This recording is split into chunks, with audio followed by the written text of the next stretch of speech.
Hey Jen, want to talk about the 2023 annual marriage retreat? Definitely. Great! Today we're going to share some segments from our live Q&A session, including questions about sexual frequency, how to get over being embarrassed to try new things, and dealing with a distracted spouse.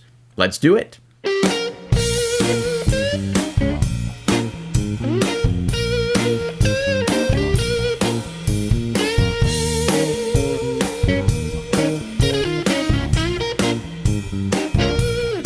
Welcome to the Intimate Covenant podcast, where we believe the Bible and great married sex both belong on your kitchen table.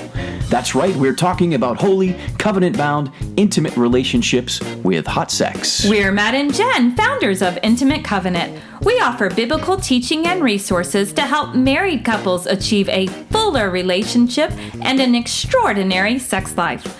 For more information, visit our website, intimatecovenant.com. Welcome, friends. Welcome.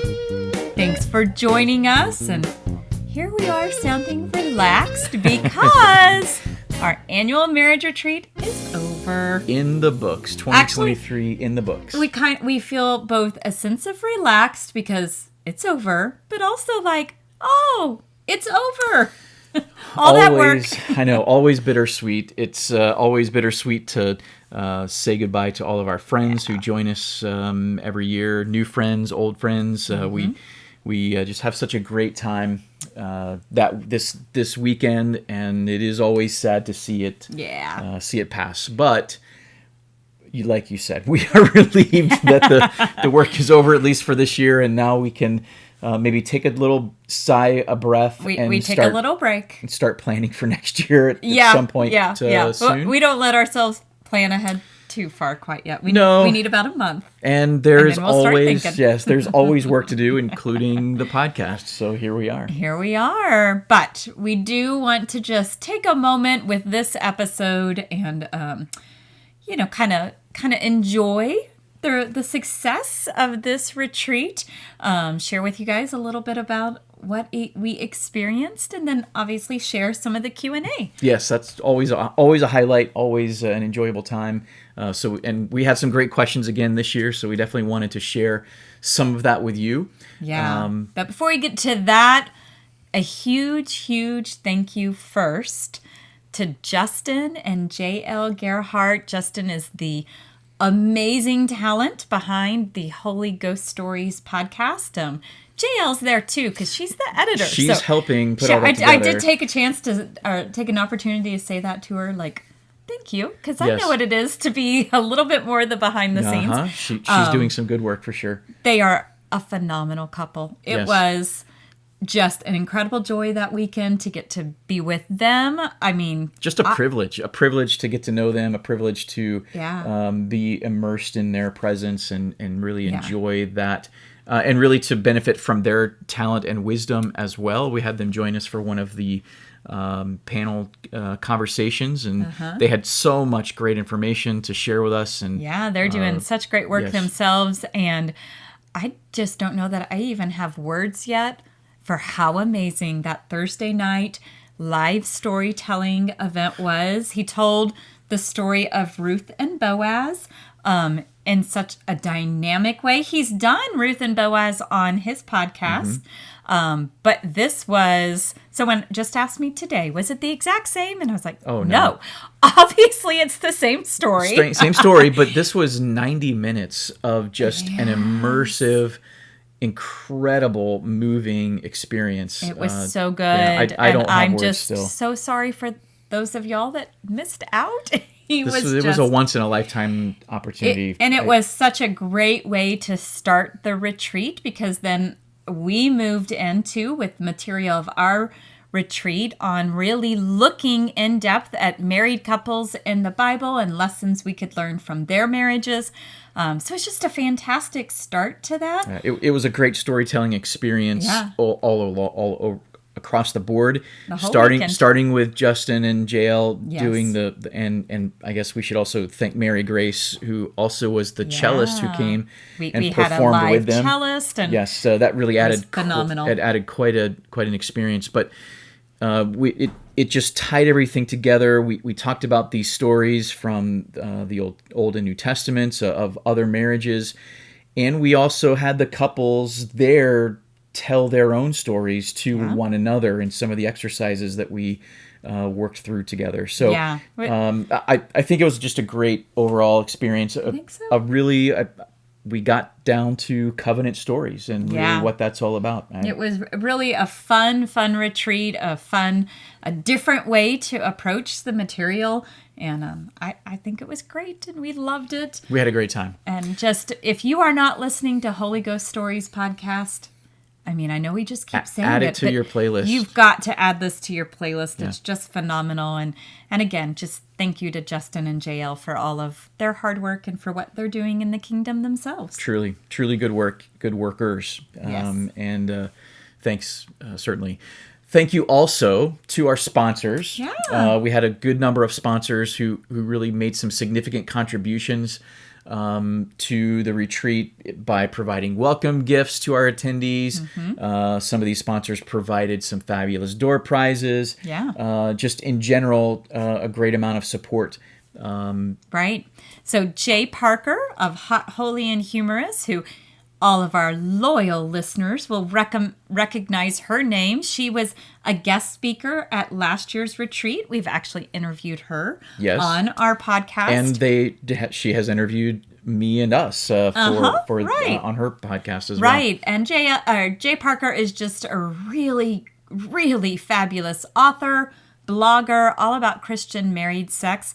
That's someone you need to add into your reading list. For sure. All of her books we highly recommend.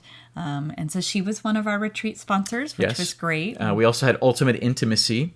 Ultimate Intimacy is a marriage and intimacy app. It's a smartphone app. Look it up, download it. Ultimate Intimacy. It's a marriage and intimacy app that is clean. It's non-graphic, but it is so much fun. Lots and lots of resources. Lots of resources that app. just on the app.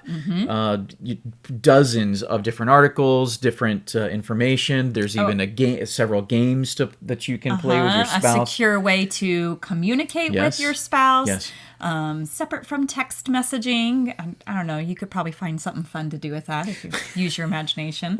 But yes, they are very marriage focused. And then they also sell products to help strengthen and enhance your emotional and physical intimacy, spice up your relationship. We particularly highly recommend their conversation starters, which is a card deck. They do have conversation starters within their app, but we also highly recommend getting their card deck. Yeah, the card deck is a great way to take the cards. You don't have to get your phone out to use the cards, so you can do this on date without being distracted. So it's a great way, great tool there and a resource. That's Ultimate Intimacy. Thanks also to Married Dance. MarriedDance.com is a Christian-friendly, marriage-centered sex toy and marital aid store for couples, designed for couples. Yeah. And all of their products are displayed on their website in a nudity-free and in a marriage-centered way. Yes. Lots of great resources there as well at MarriedDance.com. In fact, Brent, who is the owner and operator of that website, he and his wife, they even included us as one of those resources. Yeah, we were actually just looking on their website to make sure we had current information and clicked around a little bit and found a link to our podcast. And so that was an exciting find. So Married Dance has been a longtime supporter of Intimate Covenant, and we appreciate the efforts that they are doing to provide a marriage-centered way to add a little fun into your marriage if that's what you're looking for. And I think Married Dance has been a sponsor for our retreat every year. So that's right. Again, just a shout out to MarriedDance.com. We certainly appreciate their support and their loyalty. Yeah, another one of our sponsors was Coco New. Coco New is a company that is dedicated to helping couples increase their capacity for connection, intimacy, and pleasure by providing high-quality organic lubricants. So family-run business based out of Utah, doing great things themselves, makers of really great lubricants. Yes, several different varieties. Yeah, very high quality, several different choices there. Check out CocoNU. That's CoConu, CocoNU. And then Dating Divas. Dating Divas has also been a longtime sponsor of Intimate Covenant. I had to think about what our name was. I was like, Intimate Covenant is who we are. Dating Divas is a sponsor. Dating Divas is out to strengthen marriages one date at a time. They have a website that is chocked full of great date night ideas and resources to just help make your dating life fun. I don't know how people can be that creative. I'm glad that there are people that creative. Yes, they are incredibly creative. They have so many different kinds of resources, even some apps to help you figure out what to do on date night. Yes, that was one of the door prize offerings, was a free one of their neat apps that is all about how do we figure out what to do on date night So again, tonight? so many great options there. Check them out, Dating Divas. And speaking of highly creative, another sponsor was Adventure Challenge. Yes. They joined with us again this year. They are the makers of the best-selling scratch-off adventure books. These are very, very popular books. And specifically, we highly recommend their Couples Edition, which is full of scratch-off date night adventures. Really, really neat book that gives you lots of different ideas and things to do. It's a fun way, kind of a little surprises here and there. You don't know what's coming next. It's like a choose your own adventure. Right. You scratch it off. For all of us who read choose your own adventure books in the 80s, this is what you should be doing on your date night. Yeah, there you go. And then they also have the in bed edition, which is scratch off bedroom activities. Yes, so you can imagine what that might be like as well. Great products, great people, and again, we appreciate their support as well. Yeah, we're going to put links to all of these in the show notes so that if you want to get in touch with these great companies, you have that option. Yes. If what we're describing sounds like fun, and their products are all high quality and lots of fun, and again, we appreciate their support, but we also would encourage you to check these companies out. Yeah. If we didn't believe in these companies, we wouldn't ask them to partner with us. So right, and we're just very thankful to all of these companies for their support this year, and just, it really helps make the retreat that much better to have all these nice welcome gifts and the door prizes, and just adds a whole other level of enjoyment and fun. Yes, and there is certainly one other thank you that we need to add to that, and that is to our Lovers Club and to our Patreon subscribers. Yes. Lovers Club, you know who you are. This is a very select group of individuals who support us in a number of ways, including emotionally and mentally and spiritually sometimes, but even those who have helped with significant financial contributions or other substantial sacrifices of time and energy. Thank you to our Lovers Club. Thanks to our Lovers Club, this year we were able to sponsor 11 scholarships to the retreat. And we love that. That's just tremendous. We understand that, the retreat isn't necessarily something every couple can afford financially every year. And so to be able to give away some scholarships like that, solely thanks to the Lovers Club and the generosity of these couples who find great value in adding worth to it. So Lovers Club, you know who you are. Patreon subscribers. Again, we just are humbled every month when the Patreon sends us a payment, and just purely from the generosity of our Patreon subscribers. It's so much fun. Who believe in this work and who want to partner with us. Yeah. It really is so meaningful to us and has helped us to keep the equipment up to date, keep the website subscriptions up to date, keep everything as we need it to be, so that we can continue to do what we're doing. Keep the doors open and the lights on, right, honey? Yes, that's exactly right. It is just a lot of fun to see, $5 is maybe a small donation for most of us in a, monthly budget kind of idea. But the $5 adding up and then coming to help us, that means so much.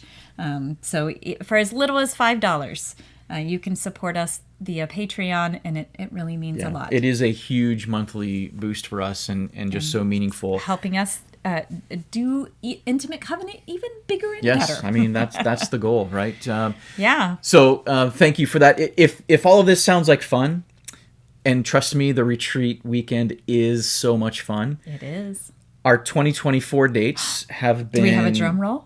I don't have any drums. Oh, but the 2024 retreat dates are going to be September 19th through the 21st. We're already... Write it in your calendars. Write it down. In pen. Get the babysitters lined up now. Yep. Make this happen. September 19th through the 21st of 2024. We'll be doing it again. Here in the Woodlands, Texas again, right outside North Houston. Registration will open almost certainly on February 14th, like it does every year. Valentine's Day. Seems fitting. We'll start the registration at that point, and you'll have your opportunity to jump in and be a part of the retreat next year. Right. And so we can't wait. If you miss this year's retreat, then now's the perfect time to start planning for next year. You will not regret the time and the money that you spend investing in your marriage. And I mean, it's just a lot of fun. It was a blast. I don't know how we're going to top this year, but we'll think of something, and we have a year to figure that out, I guess, right? That's right. But like Jen said, you will never regret investing in your marriage. Yeah. I think that's just a universal truth. And you know who doesn't require you to invest? Oh, no. Who's that? Open Door Financial Advisors, of course. Derek Finley, our good friend Derek at Open Door Financial Advisors. You can contact Derek. You should contact Derek at opendoorfa.com. He and his group there do not require investments. They don't require a minimum amount to work with him. You don't have to have billions of dollars to invest to get his wise and experienced financial advice. So again, we recommend Derek every time on the podcast, and it's not just because we have this contractual obligation with Derek. We love Derek. We believe in Derek. We appreciate what he has done for us personally. Yes. And we sincerely recommend him to you. Open Door Financial Advisors, where finances meet faith and family. opendoorfa.com. Now, we're going to share some of the segments from our Q&A session. Some great questions. We definitely didn't have time to get to all of them, and we're not going to have time to even share all of them with you on this episode. Right. We picked out some that I think you're going to enjoy and hopefully learn from. As always, if you have questions for us, we would love to hear from you. You can reach us at send us an email at podcast@intimatecovenant.com, or go to our website, intimatecovenant.com/podcast, and click on the button Contact the Podcast for an anonymous submission form if you would prefer to remain anonymous. Either way, we'd love to hear you, and either way, we are so glad that you're with us this week. Enjoy the rest of the show.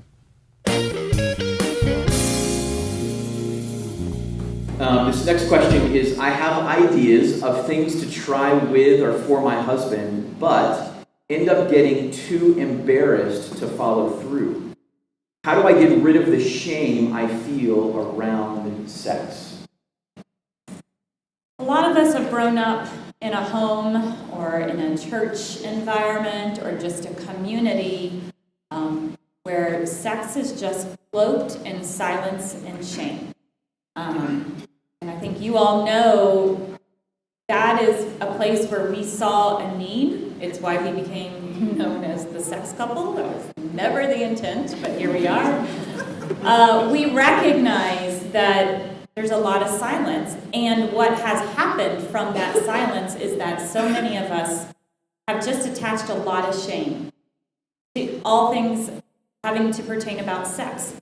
That's magnified by the fact that we're living in a world, Satan, who knows the power of sex as it should be, has done a tremendously good job of taking that and spinning it for his own purposes. But you know what we as God's people have done? We've said, okay.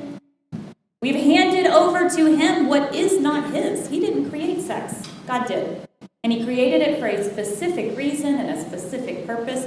And there is beauty in that. So number one step in getting over the shame within your own heart is start telling yourself the truth.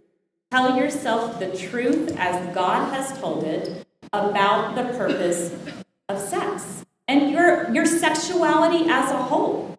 Whether you're ever married or not, whether you ever have married sex or not, you are created a sexual being for a reason.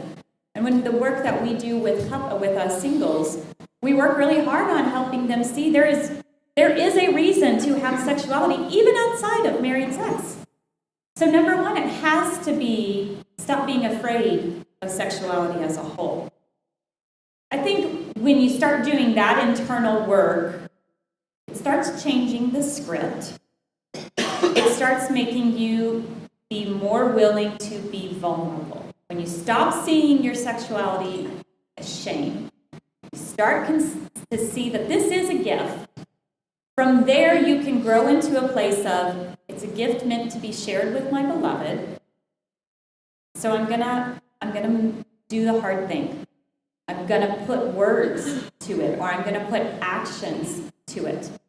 Now, if you're married to someone who has a hard time and who you know is fighting that battle, you can fight that battle with them by showing up with praise and gratitude.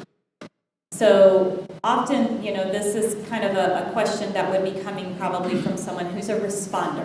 They're not the one initiating sexual encounters. A pursuer has to recognize that when a responder initiates anything new, that is a place of incredible vulnerability for them.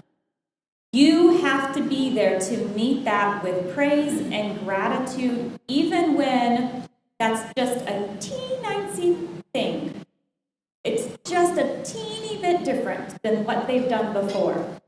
Meet it with praise and gratitude. Do not meet it with, great, how about this next? All you're going to do is send that responder flying and hiding again. So I think challenge yourself to do the hard work to get rid of the shame. But then start being willing to be vulnerable. Yeah, and I think some of that leaning into vulnerability might start in a lot of ways with just what is the worst that could happen? What's the worst that could happen? I mean, if you are married to a reasonable person who loves you, what's the worst that's going to happen? You might, feel silly, or something might go amiss, or it might get messy, or whatever it might be. And then what? They're not leaving. They're not going to make fun of you. You won't die in that moment because it didn't go. You're not living Hollywood. And then guess Stop what? expecting If that. it goes poorly, guess what? Now you have a story. Remember the time that I thought it would be a great idea to show up at the door wrapped in saran wrap. Just kidding, that comes from a movie. I didn't actually do that. So again, but it still fulfills, even if it doesn't go like you planned, it still fulfills the purpose of sex, which is not some physical outcome, it is connection. And so now, even that embarrassment is a point of connection.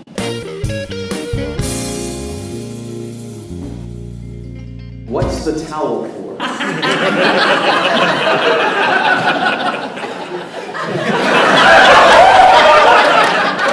We wanted to give you All right, you know what the towel is for. But here's I think, an important lesson. Sex is messy. Is it not? I mean, and I mean that in a literal sense, but I also mean it metaphorically. There is often a mess that needs to be cleaned up. Part of that, though, is if you have made preparation and you have the towel next to the bed, not 3 doors down, now you have an opportunity to make the most of that opportunity. You don't have to leave the moment, you don't have to leave the room in order to still stay in the moment. A couple of retreats ago, we really dwelt on the power of afterglow. And we really spent a good amount of time talking about that too often we share a sexual experience together, and we're incredibly vulnerable together with our bodies physically. And if you're doing it right, you've been incredibly vulnerable together emotionally and spiritually, and then we immediately throw up the walls and we hide from one another. We rush off to clean up. We've missed the place of where the real power can and should be happening. Because again, the goal isn't that pleasure moment. The goal isn't the orgasm. The goal is the connection. We're trying to give you even like practical, tangible things to help you stay in the moment of connection and recognize that's where the real power can come from. So use your towel. Don't think about us. That feels awkward to say, so you know. I mean, really, it's marketing genius. In that blissful moment, you can think, oh, we are so grateful to management. We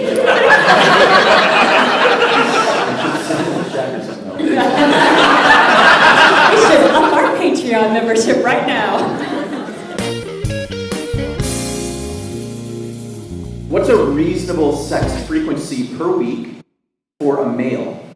I want to support my husband, but honestly don't want to as often as he, especially when he's working out. Is that a benefit of working out? I should start.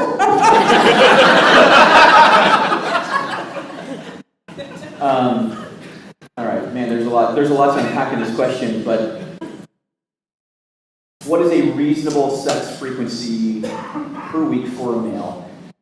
That is too general of a question for me to give any kind of reasonable expectation. I guess it depends a little bit on what you think is reasonable. But the real question, I think the real answer needs to come from, well, what does that mean to your husband? He's the one who can answer that question best. I can't answer that question, nor will I answer that question for him. There are so many different factors, apparently working out, but also other factors like age and the season of his life and medical issues or whatever else. The stress he's under at work or in other. Yeah, why do we have to define this by week? Why can't we define this by day or hour? I mean, what? So you're a little slow. And now the towels come out. So there's way too many factors to say that. I think, and we get asked this is a question, like everybody wants to know this, like how often should we be having sex? And again, that depends on what your goals are. I think you should be having sex as often as is indicated for the time in your life and the moment where you are at in your relationship, but ultimately you should be having sex enough so that you are connecting in the most effective way. There is a limit to how much you can have sex and how well that's going to offer connection. I mean, you see these challenges like all the time, even well-intentioned challenges like, have sex every day for a month. It'll change your life. Okay, maybe, but like by day 15 or 18, you're like, how am I going to get myself ready for this? How am I going to get in the mood for this? And then now it's a chore. And so does that help strengthen your relationship? I don't know. Maybe it might for you. But is there benefit in having sex for 30 days in a row? Maybe, but what if you come to resent it?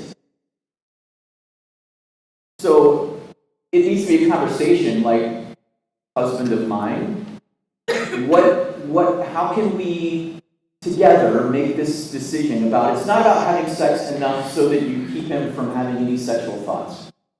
Okay, good luck with that. the point is, how can we have enough sex so that we are both connecting well every time, and we're not getting to a point where we're drifting apart too much during that interval? That's the question I would want you to have as a couple. It's not like, how many times do I need to get him off so that he stops thinking about other women? If that's your goal, you've missed the point, and you're not going to accomplish that. The goal is, how many times can we have sex in a way that mutually is beneficial to the connection and the level of connection that needs to happen in our marriage, and to maintain that? How can we have sex in a way that afterglow lasts more than 30 seconds? The afterglow lasts for days. How can we connect in a way that we are taking that with us through the week? Well, the end of this question is, I don't want to as often as he does. That's going to be true for all of your marriages. There is always one who would want it more than. It's just, you're two different people. You have two different desire levels. There will be seasons in your life where that might even switch. Who wants it more than the other? We're kind of programmed to see that as a problem, but I would challenge you instead to see that as, that's a place that encourages you toward connection, toward conversation about this. We tend to think like if we would just want it both the same amount, life would be easy. Maybe, but maybe we're missing the point in that then. Because again, this is about connection. It's not about just meeting some kind of physical need. It's about seeking connection as a couple. And so there will be different desire levels. Own that. That doesn't mean one of you is broken and one of you is perfect. And if you're in that kind of a marriage, you got to change your language. You got to change the way that you're looking at it. You will have times where there's different desire levels, but that should be times that instead of letting that drive you apart, that needs to be driving you towards more conversation together. And you need to both come to that conversation with not, I want to make sure I get my way X number of times, but I want to hear the heart of my spouse.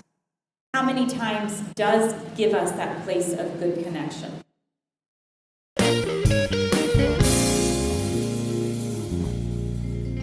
My wife is a master at multitasking.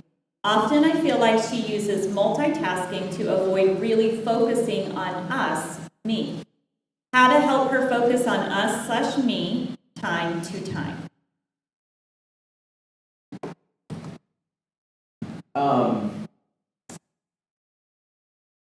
Having a spouse that is distracted from you, or not feeling like you are the focus of their attention, is certainly is difficult, and it feels like rejection. Whether they are intentionally avoiding you or not is not always the issue. What is the issue is that it feels like I'm being rejected. That something else, someone else's problems, or the PTO meeting, or the HOA board, or whatever it is that they're part of, the homeschooling group, whatever it is, sometimes that thing that your wife is doing or your spouse is doing that is otherwise important, writing retreat material or podcast material, is also a distraction from my spouse and what they are looking for and what they might need from me. And when I'm not getting that attention, it feels like they're rejecting me. This question, without knowing more details about the relationship, it's hard to answer exactly, because maybe they are avoiding you. Maybe that is their method of avoiding you, because there may be some relational issue that is driving them away. If your husband is working 18-hour days, 7 days a week, maybe it's because he's a really good provider, or maybe he just hates being at home because you're there. I don't know. I don't know what the answer is to that question exactly. Sometimes that's a conversation. Doesn't it always come back down to this? This is a conversation you need to have. It needs to be, I need to go to my spouse in that situation and say, I don't feel as important to you as this other thing. Or, I don't feel like during these times of the day that myself and or our kids have your full attention. Whatever it might be. Maybe it's multitasking. Maybe it's, I don't feel as important as your phone when you get home from work. Or I don't feel as important as this Netflix show. Whatever it is. And sometimes, I'm willing to bet most of the time, your spouse has no idea that you feel that way, and they would be aghast that their actions have even made you feel that way. I think it's worth giving them the benefit of the doubt in that case. And then offer them the chance to make that right, okay? So let's solve this thing together. It's not going to be helpful if you say, you're a terrible person and you hate our kids and you hate me because you're doing this. I mean, that's not the right way to approach it. The right way to approach it is, this seems to be a problem for us. How can we fix it? What can we do? How can I make it easier for you? What sort of accountability do we want to set up for ourselves? What are some ways that we can make this a better situation for us? But it has to be a conversation. This can't be just a place where you allow yourself to build resentment. Don't we often do that? There's something we need to address with our spouse, but because we know that'll be a hard conversation, we just let it sit there, and we let it sit there in such a way that it builds resentment in our heart. Well, it builds resentment because even the question is, often I feel like she uses multitasking to avoid really focusing on us or me. You're telling yourself a story here that you don't know is true. And if you keep telling yourself that story, that's what you're going to believe, and it may not be true. It may just be that your spouse is unaware. It may be that she's incredibly busy because you're doing nothing to help. It may be that, you need to see that dishes do actually have to get done. Kids do have to get put in bed. Whatever it is that she's multitasking over, some of it may be unnecessary. But maybe it's also you're needing to see, instead of just poor me, it's how can I help? But again, the point is, turn this into a how can we together create a home environment that is first and foremost a place that we are each other's priority. I'm an excellent multitasker, and I used to be really excellent at not saying no. The older I get, the easier no is coming. That's the beauty of mid-40s. I'm just going to tell you no. I'm not going to give you a reason. My reason is I'm napping. I'm going to take a But sometimes if you're that way, if you're that multitasker, you got to challenge yourself. Your husband is your priority. He is your covenant. Take all of those daily, that's easy to say in this great big way, and then really hard when we look at the daily details that we allow to fill our time, fill our space, fill our emotional energies they shouldn't be that priority. So multitaskers unite by challenging ourselves. Do you really need to have that on your plate? I was taught sexual humor is crude jesting, in quotes. But I've noticed it on the podcast. Jen calls you Matthew when you do it. What sexual humor is appropriate? I think, I don't want to read too much into this, nor do I want to be critical of the person who's asking, because they at least did have the vulnerability to ask. But just because something is sexual does not make it crude or coarse. Just because it's sexual doesn't mean it's wrong and hush-hush. What makes it crude and coarse is if I treat sex as if it is coarse and crude and profane. I mean, look, sex sometimes is funny. Sometimes you do stuff that is It didn't turn out like I hoped it would, and all you can do is laugh about it. Sometimes it's messy. That's why we gave you a towel, right? Sometimes it's just things are going to happen. And it's not always going to turn out the way that you think it should or would. But that doesn't make it crude. And I'm about to get on a soapbox, so I don't want to get too many steps up this soapbox. But it makes me so frustrated and angry when I hear people talk about dirty talk. Don't have dirty talk in your marriage. Because sex is not dirty. It's not dirty. Have sexy talk. Don't have dirty talk. Just remove that. If you're talking about something dirty, you should not be doing that. But talking about sex is not dirty. Just recognize where that comes from. And again, that's coming from that place of shame that we have cloaked sexuality in. So is there a line, though? I mean, is there a line where it goes from talking about sex in a sanctified and holy way? Is there a line when it becomes crude and coarse? Absolutely. That's why you'll never hear on the podcast any hint or mention about what we specifically do or don't do. You think you know. You have no idea. You don't. And you won't. We're not going to share that with you. We're not going to share that with our friends. We're not going to share that in any sense. You don't know.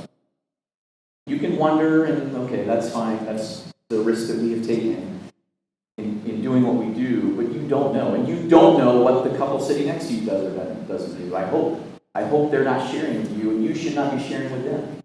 But just because you're choosing silence when it comes to the sacredness of what you are sharing together in your marriage bed doesn't mean that you have to cloak all of sexuality in silence. Do you see the difference?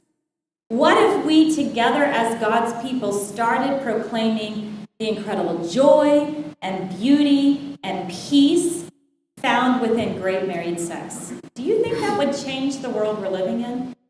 And look, of all of the people, God's people ought to be proclaiming how amazing His plan is. We are actually the ones having the best sex. But Satan's telling a different story, and we're letting him win. Because sex is a relationship, not an act, not a position. Whatever it is, sex is your relationship. It is what you build emotionally, spiritually, and physically together. That's the gift of sex that He has given us. So, talk about sex. Talk about sex in right and holy ways. If you're a person who uses humor, throw in a little bit of humor with your sex talk, but do it in a way that still glorifies. So when I say Matthew, it's not because I think that he has crossed a line. It's kind of actually our little talk between the two of us, right? He pushes the boundary, I push back with the Matthew, and this is the game we play. But I trust, I know, and I trust that his talking about sex, his humor even about sex, will always be in a way that still brings glory to the gift that God has given our marriage. It will never be with me as the butt of the joke. Never. So my Matthews are, you can relax, and I call them Matthew. He knows what they mean. That makes me feel better too.